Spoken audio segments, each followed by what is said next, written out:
नमस्कार, मैं हूं प्रभाकर तिवारी और आप देख रहे हैं अमरउजाला.com। और आज हम बात करेंगे वर्ल्ड लीडर नरेंद्र मोदी के बारे में। प्रधानमंत्री नरेंद्र मोदी भारत ही नहीं बल्कि पूरी दुनिया के सबसे ज्यादा पॉपुलर लीडर हैं।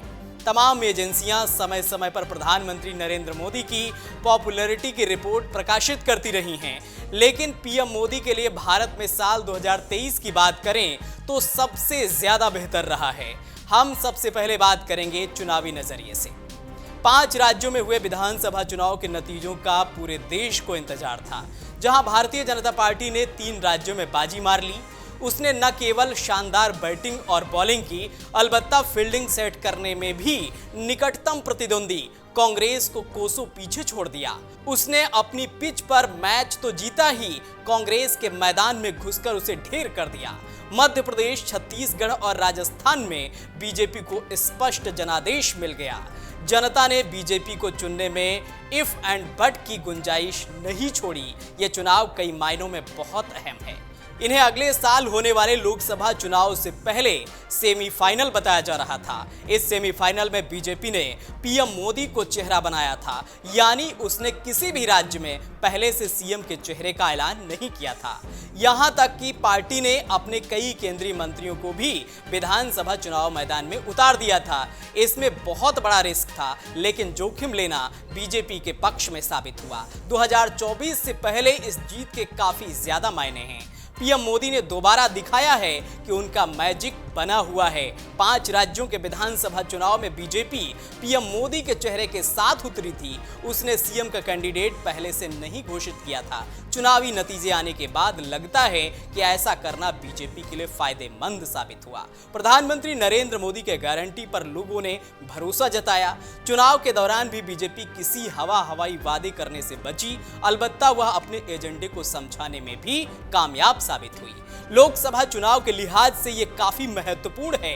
विपक्ष और मोदी विरोधी बीते कुछ समय से इस बात का दावा करने लगे थे कि पीएम मोदी का अब वैसा मैजिक नहीं रह गया है जो 2014 के समय में था। यह उन सभी को करारा जवाब है। लोगों ने इन राज्यों में सिर्फ और सिर्फ मोदी के नाम पर वोट दिया है, यानी यह किसी और से ज्यादा पीएम मोदी की जीत है। कांग्रेस ने इन चुनाव में जातिगत जनगणना को बड़ा मुद्दा बनाकर पेश किया था, लेकिन प्रधानमंत्री ने नई जातियां बनाकर और बताकर विरोधी दल के इस हथियार को कुंद कर दिया। पीएम ने 2 टूक इन 4 जातियों को फोकस में रखने का प्लान जाहिर कर दिया। इन जातियों में महिलाएं, किसान, गरीब और युवा शामिल हैं। इस तरह विधानसभा चुनाव ने यह भी दिखा दिया कि मंडल 2.0 को मुद्दा बनाकर अब चुनाव नहीं जीता जा सकता है। 90 का दौर कुछ और था, अब कुछ और है। ऐसे में अगले साल लोकसभा चुनाव में विरोधी दलों को इसके आगे का कुछ सोचना होगा। पीएम ने एक साथ देश के सबसे बड़े वर्ग की समस्या को एड्रेस करने की बात कह दी है। बीजेपी ने यह चुनाव पीएम मोदी को चेहरा बनाकर लड़ा। 2024 लोकसभा चुनाव से पहले यह बहुत बड़ा रिस्क था।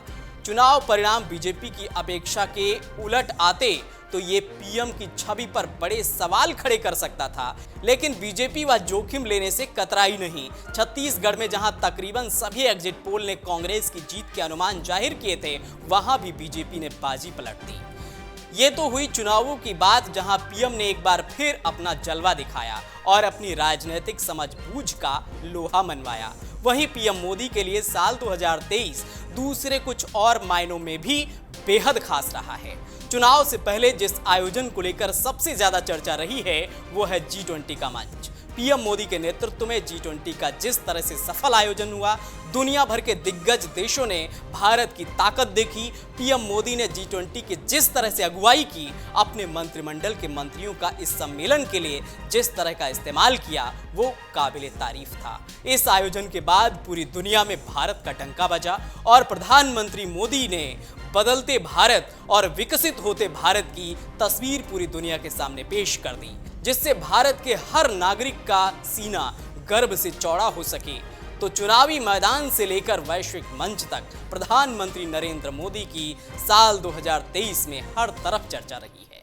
अगर आप ये वीडियो YouTube पर देख रहे हैं तो हमारे चैनल को सब्सक्राइब करें और बेल आइकन को दबाना ना भूलें। अगर आप Facebook पर ये वीडियो देख रहे हैं तो हमारे पेज को लाइक करें।